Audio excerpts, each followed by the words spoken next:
La paz de Cristo esté con todos ustedes, hermanos. Vamos a estudiar la palabra de Dios. ¿Mi prójimo o mi enemigo? Vamos a mirar cómo en la ley está escrito, en el Antiguo Testamento, amarás al Señor tu Dios con todo tu corazón, con toda tu mente, con toda tu alma, y a tu prójimo como a ti mismo. A tu prójimo nada más, no a tus enemigos. A tus enemigos era ojo por ojo, diente por diente. Entonces vamos a definir lo que es prójimo y los que son enemigos o hostiles. Hay un ejemplo que pone Cristo Jesús. Obviamente él aclara que en el antiguo pacto él dice, antes era ojo por ojo, diente por diente. Entonces ahora debemos de amar no solamente a nuestro prójimo, sino también a nuestros enemigos, ¿verdad? Entonces primero vamos a definir prójimo. La palabra prójimo, por decirlo así, en el mundo, es una persona considerada respecto de cualquier otro ser humano en tanto que parte de la humanidad. O sea, cualquier ser humano es nuestro prójimo, según un diccionario. Pero la Biblia habla más sobre eso. Jesús lo enseña. Vamos a Lucas 10. En Lucas 10, tomando en el contexto en el amor hacia los enemigos, déjeme ver, este es Mateo, Lucas 10. En el buen samaritano, el versículo es a 36, 10:36, dice, ¿quién pues, hablando Cristo, quién pues de estos tres te parece que fue el prójimo del que cayó en manos de los ladrones? No todos son nuestro prójimo. ¿Qué quiere decir prójimo, hermano? Es lo mismo.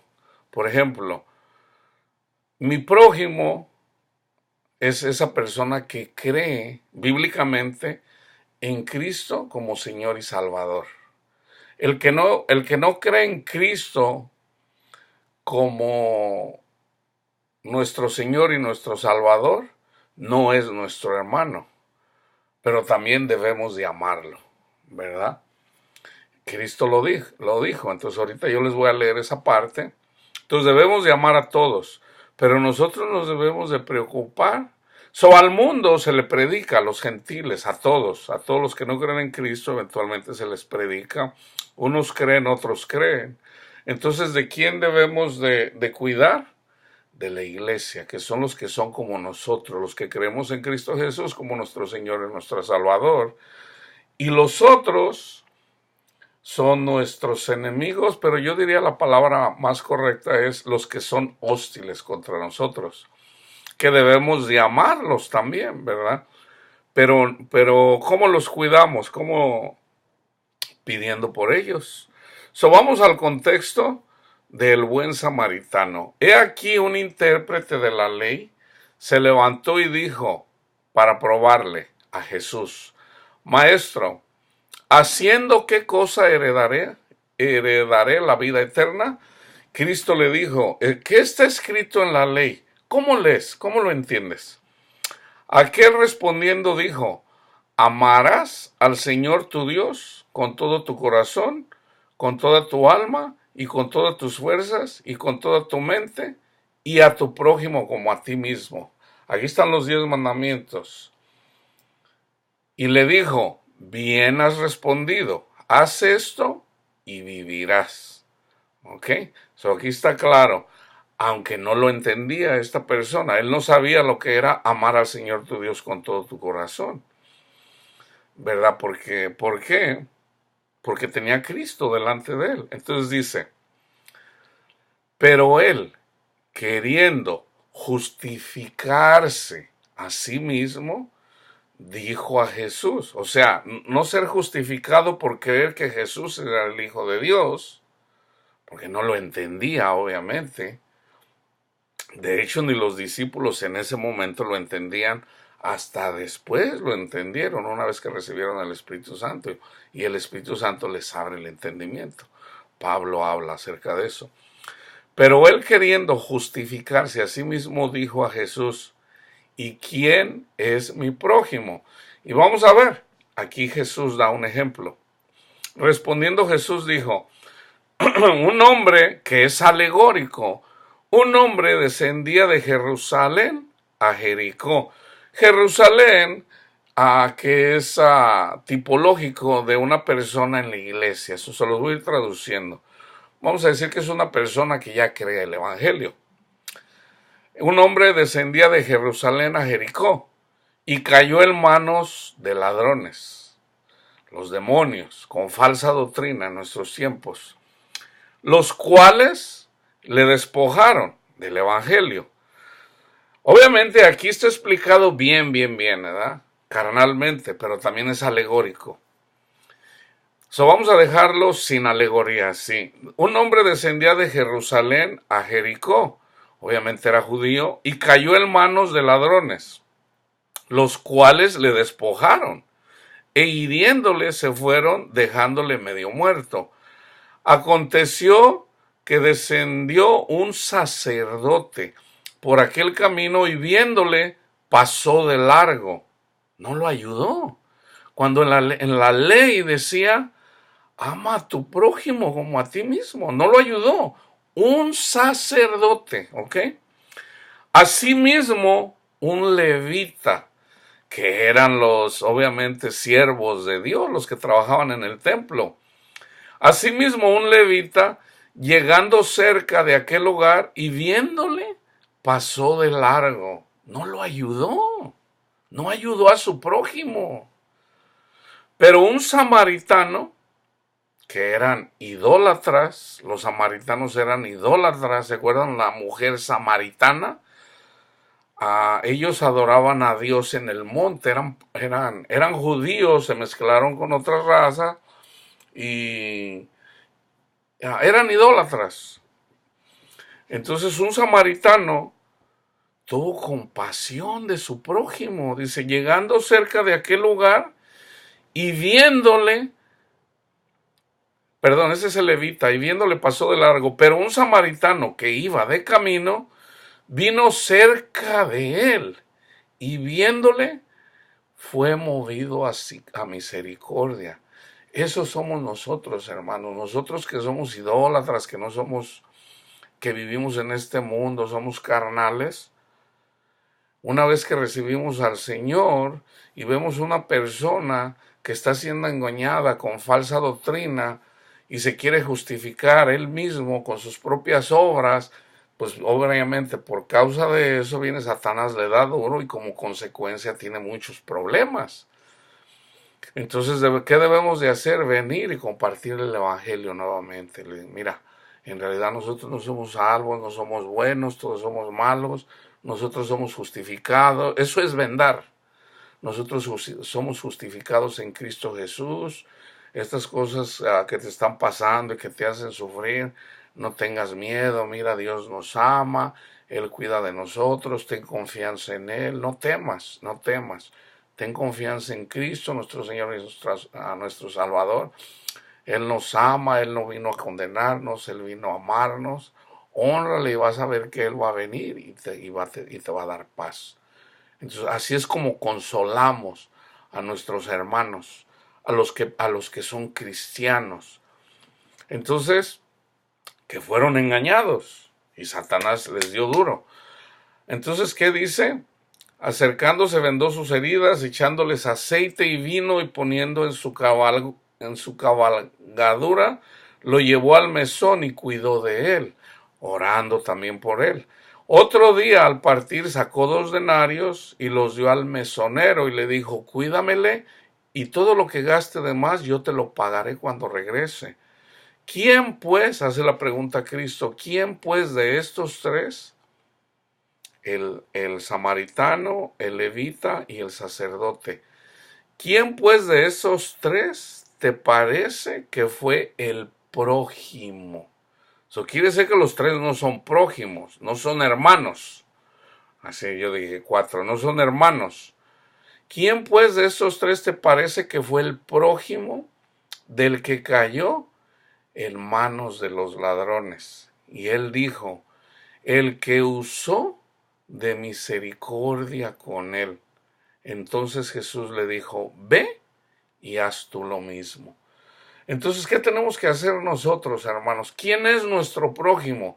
Todo cristiano, los testigos de Jehová, los evangélicos, los católicos, los pentecostales, obviamente son evangélicos, pero hay divisiones, pentecostales, los adventistas, todos los que leen la Biblia son nuestros hermanos, pero los que son engañados con la falsa doctrina, que se quieren justificar ellos mismos,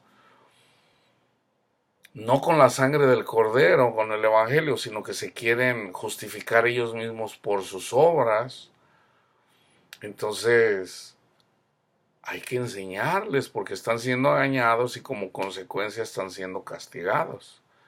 Entonces, esa es la diferencia, ¿verdad? Entonces, en la misma iglesia hay una profecía donde dice Dios de que Él iba a permitir, que los hermanos se pelearan con los hermanos. Está, si mal no recuerdo, en Isaías, creo que es 19, que es la profecía para Egipto, que es alegórico, que es de lo que habla Cristo Jesús después, de que Él profetiza, de que el hermano entregará al hermano. Eso está pasando. ¿Quiénes son los de Egipto? Los que andan en la idolatría, o sea que dejaron a Dios y están siendo esclavizados. Entonces, enseguida de este estudio voy para allá. Si mal no recuerdo es Isaías 19, para explicarlo de una vez. Vamos a Gálatas 5, 14 y 15. Lo que está escrito en la ley en el Antiguo Testamento, los hombres tenían que aprenderse toda la ley, practicarla, ¿verdad? Los diezmos, las ofrendas, los holocaustos, todo eso era una sombra de lo que iba a venir a ser el sacrificio de Cristo Jesús, recibir el Evangelio, como consecuencia de recibir el Evangelio, recibir el Espíritu Santo, y ya una vez que recibimos el Espíritu Santo nos conduce para adorar y alabar y a conocer toda la verdad de Cristo Jesús y amar a nuestro prójimo. Y no solamente a nuestro prójimo, sino aún a los que no creen, debemos de amarlos también. ¿Verdad? ¿Por qué? Porque pelean contra nosotros. Si nos maldicen, nosotros debemos de bendecirlos. Gálatas 5, 14, 15. Porque toda la ley, toda, diezmos, ofrendas, todo, es simbólico, hermanos. Para que ya no se dejen engañar, por ejemplo, porque hay personas que se sienten mal porque no dan el diezmo. Y al sentirse el mal, piensan que no son salvos y como consecuencia quieren agradar a Dios con el dinero cuando todo es de Dios. Aquí lo dice Pablo, está bien claro. Porque toda la ley, en esta sola palabra, toda la ley, ofrendas, ¿qué puse aquí? Yo puse alguno, está en el libro de Levíticos, todo es alegórico en relación a amar a nuestro prójimo.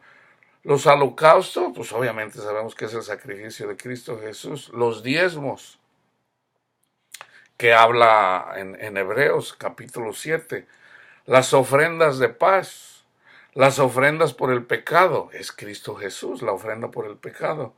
Los animales puros e impuros, pues nosotros somos animales impuros antes de llegar a Cristo, ya una vez que somos, que ¿se acuerdan en Hechos capítulo 10 acerca de Cornelio?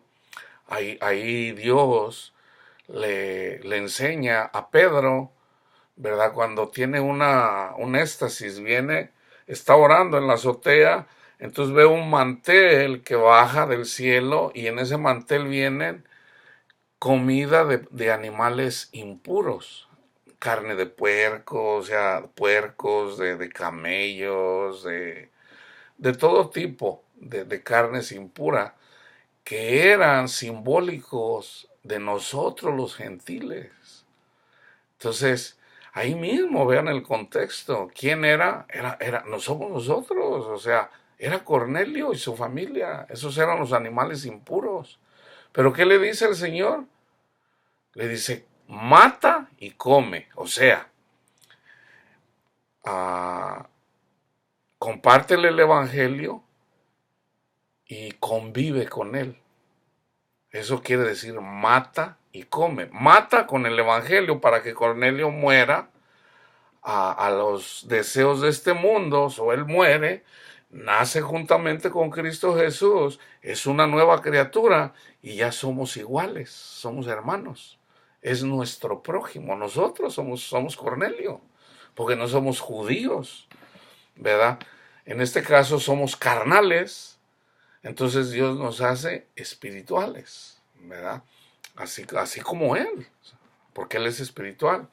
Entonces, porque toda la ley en esta sola palabra se cumple, amarás a tu prójimo como a ti mismo.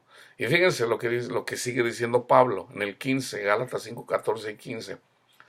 Pero si se muerden y se comen unos a otros, no, que esta es la iglesia verdadera, no, que tú no sabes, y nada, o sea, puras alegatas, puro pelear y pelear.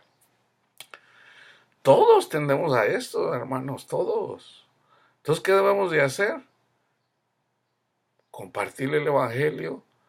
No nos quiere escuchar, quiere alegar. Vamos a orar por él o por ella, ¿verdad? Y vamos a llevar nosotros esa carga para que Dios eventualmente le abra el entendimiento. Ese es el amor de Dios. O sea, esa persona que alega con nosotros cree en Cristo. Cree en Cristo, Señor, como nuestro Salvador. Somos hermanos, ¿verdad? Yo platico con mis hermanos, los testigos de Jehová, con mis hermanos católicos, con mis hermanos pentecostales, son mis hermanos, ¿verdad? Pero cuando se ponen a alegar y uno les comparte el evangelio, la mayoría escucha, yo no convenzo, Dios convence. Entonces, yo le digo, le comparto el evangelio, se van alegando, pero mientras escuchen, porque sí hay algunos que no escuchan, bla, y no te dejan hablar, y bueno, está bien, ¿verdad? No te dejan hablar, entonces se quieren justificar, caen de la gracia, ¿verdad? Gálatas insensatos, ¿recibieron el Espíritu por las obras de la ley o por el escuchar con fe? Tan necios son, caen de la gracia. Esa es la gracia de Dios, de que somos salvos por la fe. Claro, ¿cuáles son las obras de que creemos? El amor. Ese va a ser mi segundo. Ahorita voy a hablar en relación a Egipto. Enseguida voy a hablar en relación a eso. En relación a las obras que dan testimonios que somos hijos de Dios. Pero ya somos salvos. Ya somos salvos. Entonces la consecuencia de que somos salvos son nuestras obras. Pero ya somos salvos. Somos salvos sin las obras. Entonces, ¿cuál es la evidencia? ¿Cuál es el fruto? Esa es ya la consecuencia. Está como por un ejemplo. Nosotros podemos alabar a Dios, ¿verdad? Y vamos a decir, a uno lo avientan al mar. No sé nadar en lo profundo. Me estoy ahogando, ¿verdad? ¿Qué es el evangelio? Me sacan del mar. Ya soy salvo. Entonces ya lo que haga después de que soy salvo, entonces ya voy a poder alabar a Dios. Con mi obras, con mi cuerpo, con mi boca. Pero primero debo de ser salvo, si no, pues ¿cómo lo voy a hacer? Entonces no lo puedo hacer mientras estoy en el agua, no puedo, pues no puedo hablar. Entonces, yo reconozco que soy salvo por la obra redentora de Cristo Jesús. ¿Cuál es mi testimonio? De que creo, de que le doy la gloria a Dios, le doy las gracias a Cristo Jesús y de que amo a mi hermano. Entonces, si yo no amo a mi hermano, entonces no hay evidencia de que yo creo. No hay. El que dice que ama a Dios y no ama a su hermano, no ha creído al Evangelio. Ahora vamos a Mateo 5:38 al 48. Oíste que fue dicho ojo por ojo y diente por diente. Eso está en el Antiguo Testamento. Pero yo les digo, no resistan al que es malo.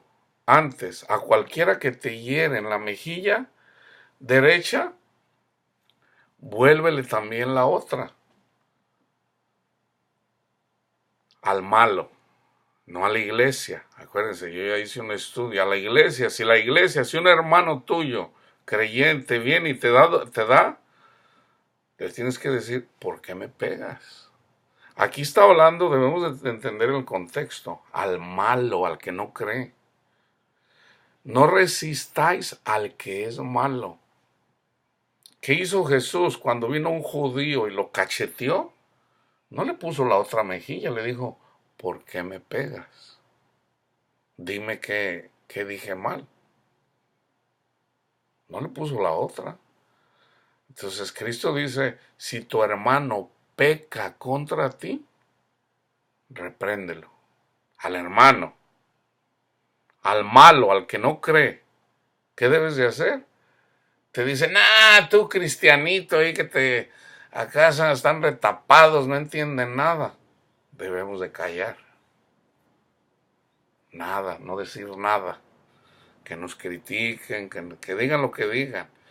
Y en el tiempo de oración, sin decirles, vamos a orar por ellos. Pero no se lo digas. Hay gente ahí que se ponen a alegar con ateos. Estoy orando por ti, hermano. No, ¿qué dijo Jesús? Cuando ores, no seas como los hipócritas, que te pones ahí para que todo el mundo te diga, te vea. No, no le digas. Al que es malo y te critica, no le digas nada. Acá cuando estás en secreto con Dios, Padre mío, bendiga a esa persona, Señor, que me ofende. Pues Él no entiende, Señor, Él no entiende. Tenga, usted es bueno, usted es misericordioso. Usted que vino a salvar a todos, Señor, bendígalo, Padre Santo, Señor. Manifiéstese, Señor, cámbiele su corazón, Padre Santo, Señor, porque pues todos dependemos de usted. Entonces, al ratito que se convierta, también no venga, yo te lloré por ti, hermano, o sea, si no fuera por mí, no. Todo eso es orgullo, no. Que todo eso quede en secreto, porque dijo el Señor, ¿verdad? Que lo que haces en secreto, eventualmente el Señor lo va a exponer, ¿verdad? Pero si nosotros hermano, yo pedí por usted, por eso le pasó eso. No, todos tendemos a eso en la carne, todo.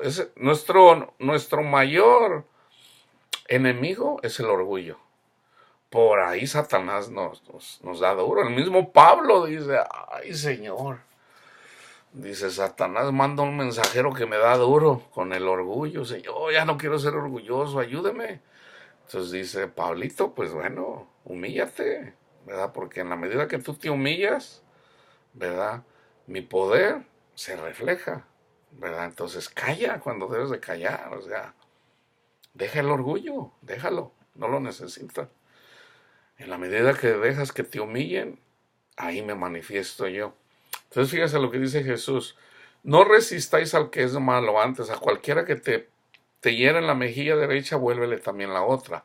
Y al que quiera ponerte a pleito y quitarte la túnica, déjale también la capa. Y a cualquiera que te obligue a llevar carga por una milla, ve con el 2. Al que te pida de los malos, dale. Al que quiera tomar de ti prestado, no se lo rehuses. Acuérdense que Dios siempre habla de lo espiritual, espiritual. Oíste que fue dicho, amarás a tu prójimo y aborrecerás a tu enemigo. Eso estaba en la ley, por eso no estamos bajo la ley, hermano. Entonces, si tú te pones a estudiar el Antiguo Testamento y tú dices, aborrecerás a tu enemigo, no, ya Dios rompió ese pacto. Hay un nuevo pacto que dice Jesús, pero yo les digo, amen a vuestros enemigos, bendecid a los que los maldicen y hagan bien a los que los aborrecen y oren por los que os ultrajan y persiguen. ¿Contra quién es nuestra lucha, hermanos? Contra demonios. Eso quiere decir que Dios está diciendo que oremos. Nosotros debemos de orar por los que nos persiguen. ¿Quién nos persiguen? Los demonios. Pero ¿dónde se manifiestan los demonios? En las personas. Al orar por las personas, estás orando por los demonios, para que Dios les cambie su corazón. Es así de simple, ¿verdad? No ponerte al tú por tú con ellos, ¿verdad? No, Satanás, yo te reprendo. No, no, no. Para empezar, no podemos contra Satanás. Él es más fuerte que nosotros. Él lo es. En el Padre Nuestro dice Cristo Jesús, y líbranos del malo, de Satanás.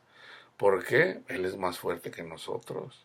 Él dice, resiste a Satanás y huirá de ti, que es diferente. No podemos pelear contra Satanás al tú por tú. Es Cristo quien lo reprende, no nosotros. Entonces, ¿cómo nosotros hacemos? Él pone la tentación. Para empezar, pide permiso. Dios lo permite.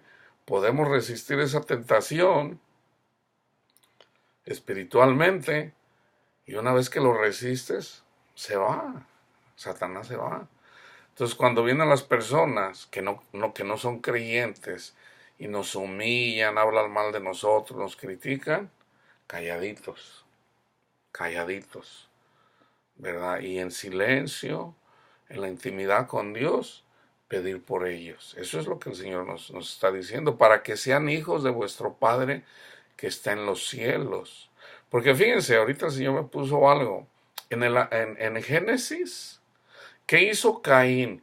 Caín representa a todas estas personas, todos estos hombres, mujeres, que representan a los que son carnales. Nosotros, que somos como Abel, presentamos la ofrenda perfecta. ¿Cuál es la ofrenda perfecta? Cristo. ¿Cuál es la ofrenda de Caín? Lo del mundo. Entonces la gente quiere justificarse. Mira, Señor, yo me porto bien, yo voy a la congregación, yo guardo el día de reposo, yo honro a mis padres, o sea, se quieren justificar a sí mismos. No, ahí estás ofreciendo una ofrenda como la de Caín. ¿Y qué va a pasar? Esas personas se ponen celosas de nosotros. Se ponen celosos. ¿Qué le pasó a Caín? Lo mató a su hermano Abel. Entonces, ¿qué hacen las personas que son engañadas con un falso evangelio? Nos dan duro, nos matan, o sea, nos critican. Pero ¿qué dice? ¿Verdad? Dios castiga a Caín. Y le dice, Señor, ay, me diste una gran... Es muy grande el castigo que me estás dando. Me van a matar. Y él dice, no va a pasar eso. Entonces dice, si alguien habla mal de ti, 7 veces lo voy a castigar. O sea, un cristiano que cree el evangelio, si maldice a un Caín, a uno que trae falso evangelio, no solamente va a ser castigado 7 veces, 70 veces 7. Dios también está de parte de Caín. Entonces aquí está el mandamiento. Señor, ¿cuántas veces debo de perdonar a mi enemigo? ¿Hasta 7 veces? No, hasta 70 veces 7. Siempre, siempre, siempre. Para que seáis hijos de vuestro Padre que está en los cielos, que hace salir su sol sobre malos y buenos, y que hace llover sobre justos e injustos. Porque si aman a los que los aman, pues ¿qué recompensa tendréis? ¿No hacen también lo mismo los publicanos? Y si saludan solamente a vuestros hermanos, a su prójimo, solamente, ¿qué hacéis de más? ¿No hacen también así los gentiles? Los que no creen en Dios. Sean pues vosotros perfectos, como vuestro Padre que está en los cielos es perfecto. Ok, entonces con esto termino con Efesios 4. Aquí ya un poquito más para que quede claro. En la iglesia siempre va a haber personas que conocen poquito del amor de Dios, que conocen un poco más, y hay gente que conoce mucho más. ¿Qué debemos? Entonces el que conoce poquito va a tender a hablar de más. El que conoce mucho, también le puede entrar el orgullo, porque el orgullo es algo que es contra todos, ¿verdad? No, estos cuatitos que no saben nada son muy ignorantes. No, hermanos, eso es pecado. Entonces fíjense lo que dice Pablo y con esto termino.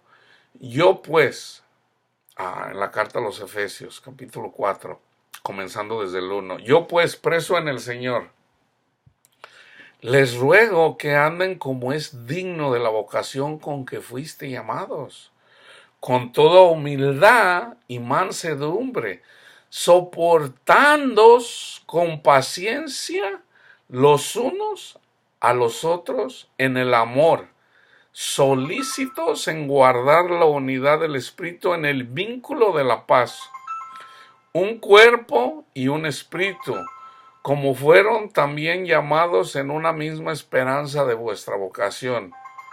Un Señor, Jehová, nuestro Dios. Una fe, la fe en Cristo Jesús. Justificados pues por la fe tenemos paz para con Dios por medio de Cristo Jesús. Un bautismo. ¿Cuál es el bautismo? En el Evangelio de Cristo Jesús, que creemos en Cristo Jesús como nuestro Señor y Salvador. Un Dios y Padre de todos, Jehová, nuestro Padre, al que nadie ha visto, el cual es sobre todos y por todos y en todos.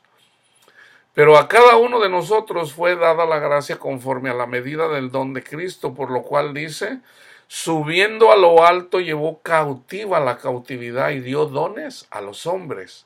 Dios nos da dones.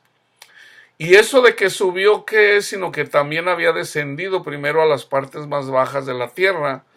El que descendió es el mismo que también subió por encima de todos los cielos para llenarlo todo. Y él mismo constituyó a unos apóstoles, a otros profetas, a otros evangelistas, a otros pastores y maestros, a fin de perfeccionar a los santos para la obra del ministerio, para la edificación del cuerpo de Cristo. ¿Qué estoy yo haciendo aquí? ¿Verdad? El Señor a mí me constituyó para predicar la palabra de Dios, para enseñar. Hasta que todos lleguemos a la unidad de la fe y del conocimiento del Hijo de Dios, a un varón perfecto a la medida de la estatura de la plenitud de Cristo, para que ya no seamos niños fluctuantes, llevados por doquiera de todo viento de doctrina por estratagema de hombres que para engañar emplean con astucia las artimañas del error, sino que siguiendo la verdad en el amor, crezcamos en todo en aquella que es la cabeza, esto es Cristo, de quien todo el cuerpo bien concertado y unido entre sí por todas las coyunturas que ayudan mutuamente según la actividad propia de cada miembro, recibe su crecimiento para ir edificados en amor.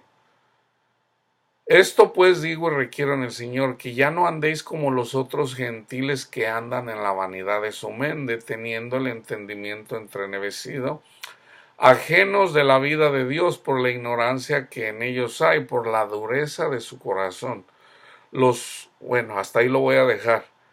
Sigan ustedes, terminen de leer el capítulo y vamos a amarnos, vamos a amar a nuestro prójimo, a los que creen, a los que son cristianos, que es nuestro prójimo, ¿verdad? Pero también a aquellos que son nuestros enemigos, que siempre están criticándonos o condenándonos o amándolos también a ellos, pero tengan en cuenta lo que es, quién es nuestro prójimo, que vienen siendo, en la Biblia, en las cartas, muchas veces se traduce la palabra que en realidad está en griego. En el Nuevo Testamento a veces se pone prójimo, a veces se pone hermano, ¿verdad? Pero es la misma, o sea, a los que son como nosotros. En todo caso, yo la definiría a los cristianos, a los que creen en Cristo Jesús como el Hijo de Dios.